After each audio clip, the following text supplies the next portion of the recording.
இது வந்து ஒரு சிறகு உடம்போம். ஒரு பனை ஓலையில் பாதி அங்கிட்டு உள்ளது ஒரு சிறகு, இங்கிட்டு உள்ளது ஒரு சிறகுமா. இது ஒரு சிறகு ஓலை. பார்த்தீங்கன்னா இந்த ஈக்கை அப்படி வச்சு வர்ற மாதிரி. இது ரொம்ப கட்டையாக இருக்கனால இது வேண்டாம், இது கிழிச்சு போட்டுரும். பார்த்தீங்களா, இப்படியே எடுத்து இதெல்லாம் நல்ல ஓலைகள். பார்த்தீங்களா, எடுத்து உள்ள விட்டோம்னா இப்படி முடிச்சு போட்டு இப்படி போட்டோம்னா 2 நாளைக்கு போட்டோம்னா அது நல்லா சேர்ந்துடும். அப்புறம் அந்த ஓலையை எடுத்து நம்ம ஈக்கி கிழிச்சு ஓலை வாடுறதுக்கு நமக்கு ரொம்ப எளிதாக இருக்கும். இன்னும் ஒரு 2 நாள் கழித்து இதை நம்ம வாரலாம்.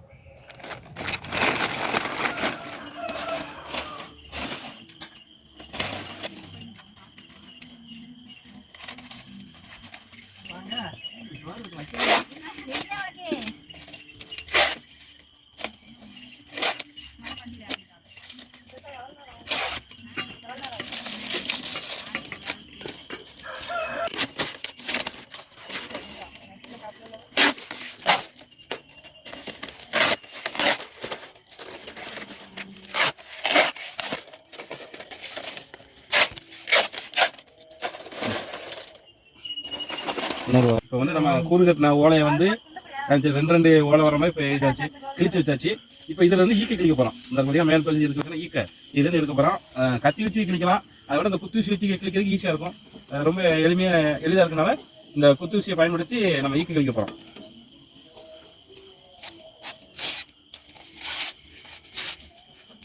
ஈக்கை இங்கிட்டு தனியாக வச்சுருவோம், ஓலை இங்கிட்டு வச்சுருவோம்.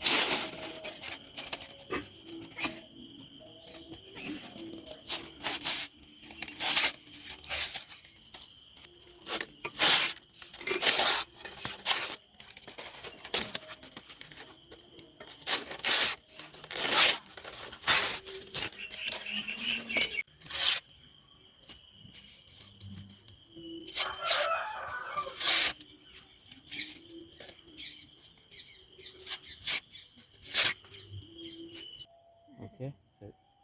இப்போ வந்து ஓலைகள்லாம் ஈக்கை கிழிச்சாச்சு. இதே ஒரே என்ன சொல்கிறோம், ஒரே சைஸுக்கு வாரணும். அதுக்காண்டி இந்த ஒரு ஓலையில் இதில் 2 மார்க் பண்ணியிருக்கேன் பாருங்க. பார்க்குறது இங்கேருந்து இது வரைக்கும். அப்போனா இது 1 இன்ச்சு 1.25 இன்ச்சுக்கு அதை வச்சு அடையாளப்படுத்தி வச்சுருக்கேன். அந்த சைஸுக்கு இதை இப்போ வார போகிறோம். அதேமாதிரி இந்த ஈக்கு இதுவும் வேஸ்ட் ஆகாது. இதுலேயும் இன்றைக்கி நம்ம ஒன்று செய்ய போகிறோம்.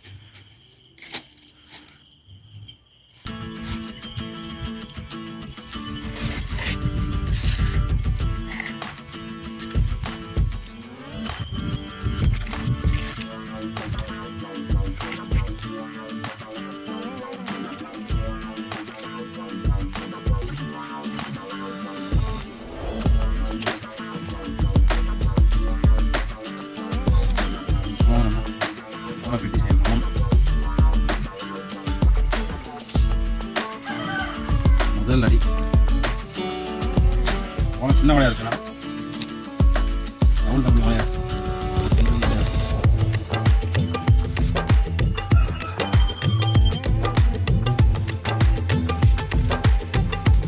அதான் அடி வைக்கலாம்.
அடி நம்ம படைச்சு இது வரைக்கும் சின்ன சின்ன கொட்டம் தான் நான் முடிஞ்சிருக்கேன். இதுதான் பெரிய கொட்டம் முறையும் அப்படின்னு செஞ்சு அடி வச்சுருக்கேன். பார்ப்போம் அடியணும். அந்த 2 இலக்கு ஓலை இலக்கு சேர்ந்து ஒரு அடி 1 2 3 4 5 6 7 இந்த பக்கம் எனக்கு சரியா இருக்கும். அதே இந்த பக்கம் இருக்கான்னு பார்க்கணும். 1 2 3 4 5 6 7 அப்போ அடிக்கணக்கு 7 அங்கிட்டு 7 இங்கிட்டு 7 இருக்குது. இப்போ முக்கு திருப்ப போகிறோம். முக்கு திருப்பம்னா இங்கே பாருங்க நடுவில் எடுக்கணும். இங்கிட்டு 2 இலக்கு விட்டாச்சா, இங்கிட்டு 2 அடி, இங்கிட்டு ஒரு அடி 2 இங்கிட்டு 3 அது மொத்தம் 3 அடியை விட்டுட்டு இதான் நடுவில் 7வது அடி. இதைத்தான் இப்படி திருப்பி என்ன செய்யணும் நம்ம மடக்கணும். சரி முக்கு திருப்பி ஒவ்வொரு பக்கமும் அதை என்ன செய்யணும் ஓலையை மறந்துடக்கூடாது.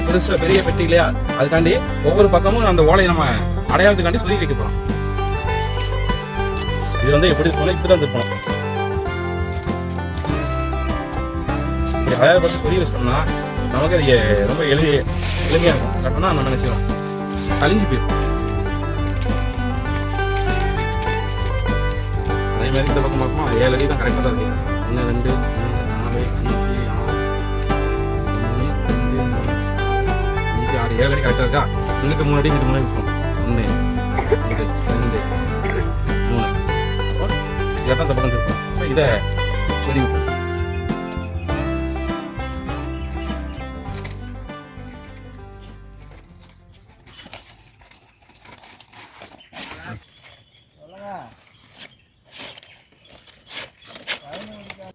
இது மொத்தம் இருக்கிறது 14 இலக்கு இருக்குது.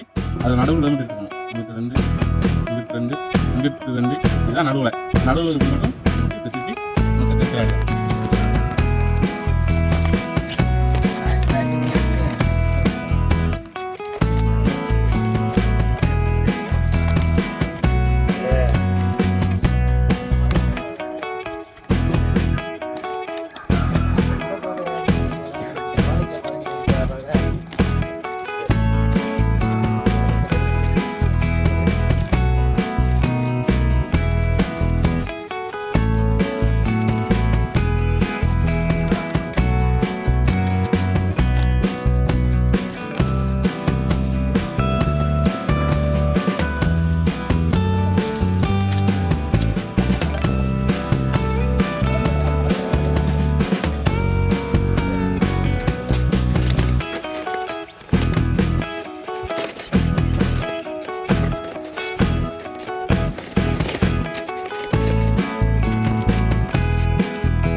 அடி வச்சு சுற்றி வச்சாச்சு.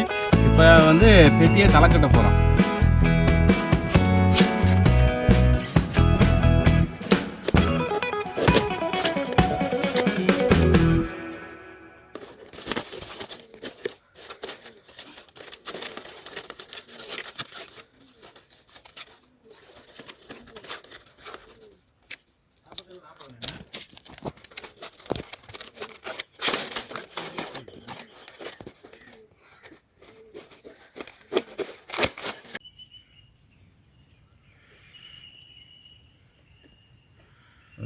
சாரிச்சுக்கிட்டு கொஞ்சம் தண்ணி இறைச்சிக்கலாம். கொஞ்சம் வெயில் அடிச்சிருச்சு இன்னைக்கு. தண்ணி இறைச்சிக்கிட்டு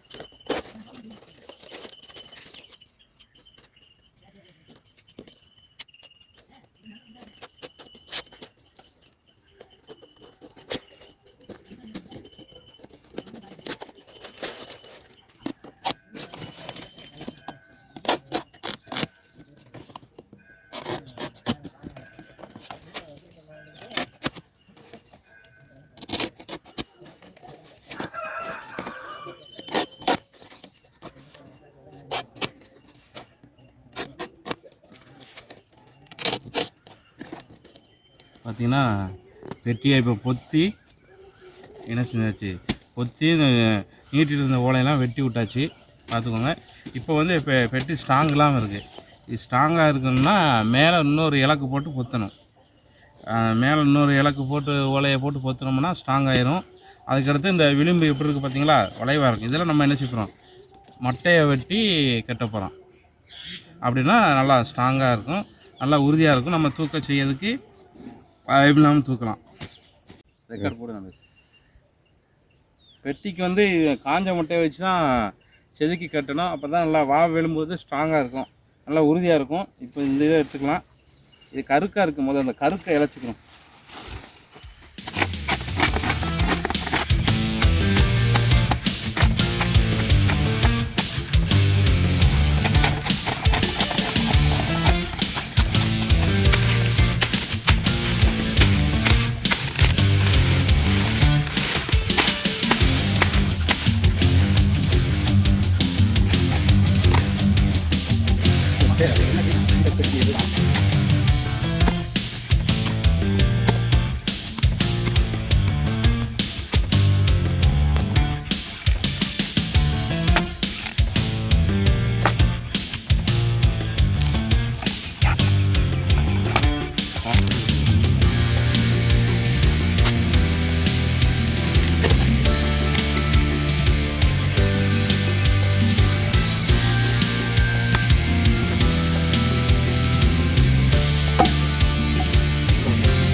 வளைச்சி ரவுண்டாக கட்டமாக கட்டணும், உடஞ்சிடக்கூடாது.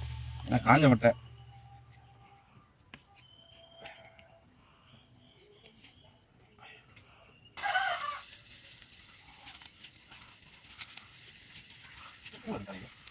நம்ம எடுத்துக்கிறோம்.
இறுதியாக நம்ம பெட்டியை பிடிச்சாச்சு. இப்போ மட்டையும் கட்டியாச்சு.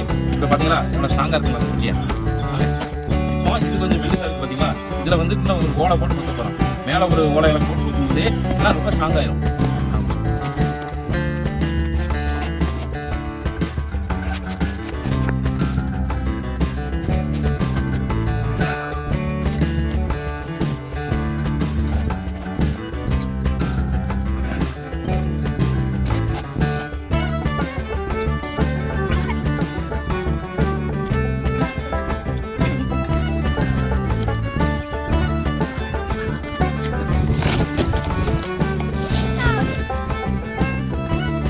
பெட்டிக்கு மேலே இன்னொரு லேயர், இன்னொரு அடுக்கு புழுத்தொலையை பற்றிருக்கு. இப்போ பெட்டி ஸ்ட்ராங்காக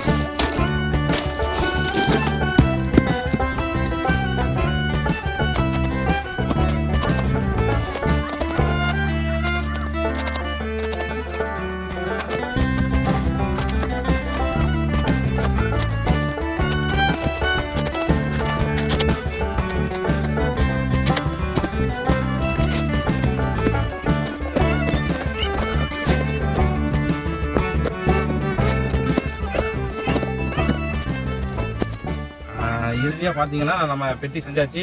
நான் செஞ்ச என்னோட முதல் பெட்டி. நான் சின்ன சின்ன குட்டான் தான் செஞ்சுருக்கேன். இந்த மாதிரி பெட்டி செய்யலை. முதல் பெட்டினாலும் இங்கே பார்த்தீங்களா அதான் தவறு. இந்த வட்டம் பார்த்தீங்களா கொஞ்சம் கோணையாக இருக்கா, அடியில் ரொம்ப ஒடுக்கமாக இருக்குது, மேலே அகலமாக இருக்கும், ஆனால் இந்த அளவுக்கு இருக்காது. நம்மளோட முதல் முயற்சினால கொஞ்சம் விகாரமாக இருக்குது. சரி, இருந்தாலும் மேலே ஒரு லேயர், மேலே ஒரு அடுக்கு ஓலை போட்டு பொத்துன பிறகு பார்த்தீங்களா ஸ்ட்ராங்காக இருக்குது. முன்னாடி இந்த மாதிரி ஓலை பெட்டிகள் தான் எனது கருப்பட்டி எடுக்க நாங்கள் பயன்படுத்துவோம். வெளியில் மிளகா பழம் பறிக்க, பருத்தி எடுக்க, கதிர், இந்த சோளக்கதிர், கம்மங்கதிர் பிறக்க எல்லாத்துக்குமே இந்த ஓலைப்பெட்டி தான். உப்பு சமக்க கூட அந்த ஓலைப்பெட்டி தான் பயன்படுத்துது. இப்போ தான் பிளாஸ்டிக்கில் ஈயத்தில் பேஷன் பயன்படுத்துகிறாங்க. அதெல்லாம் வளர்க்கக்கூடிய இந்த ஓலைப்பெட்டி தான். உப்பு இல்லைனாலும் சரி, கதிர் இருக்குனாலும் சரி, மிளகா பழம் பறிக்கினாலும் சரி, பருத்தி எடுக்கனாலும் சரி, எல்லாத்துக்குமே இந்த ஓலைப்பெட்டி தான் பயன்படுத்துது. சரி, காலப்போக்கில் இப்போ அது பார்த்தீங்கன்னா இப்போ வந்து இந்த மாதிரி பயன்பாடுகளுக்கு என்ன செய்யலாம், பிளாஸ்டிக் தான் உபயோகப்படுத்துகிறாங்க. அது என்னென்னா பிளாஸ்டிக் வந்து நம்ம உடம்புக்கு கேடு தான், அது சீக்கிரம் மக்காது. அதுக்கு இந்த பழையபடி இந்த இதே பயன்படுத்தினா நல்லாயிருக்கும். ஏன்னா இப்போ அந்த இதை மாதிரி பெட்டி செய்கிறாங்க இல்லைனால இந்த ஓலைப்பெட்டி இந்த மாதிரி பாரம்பரிய சார்ந்த தொழில்கள்லாம் மங்கிக்கிட்டு இருக்கு. இது தொழில்கள் பாரம்பரிய தொழில்கள் மக்கி போயிடுது. எதுக்கும் மக்காமல் இருக்கிற பிளாஸ்டிக்கு அது வந்துடுது. அதனால் பாரம்பரியத்துக்கு ஆதரவு கொடுப்போம். நம்மளுடைய அந்த பாரம்பரிய வரலாற்றை பண்பாடை மீட்டு எடுப்போம். அதனால் இந்த மாதிரி ஓலைப்பெட்டி, மண்பானை, மூங்கில் பெட்டி, மூங்கில் கூட அதுக்கு திரும்பவும் உயிர் கொடுப்போம். நன்றி.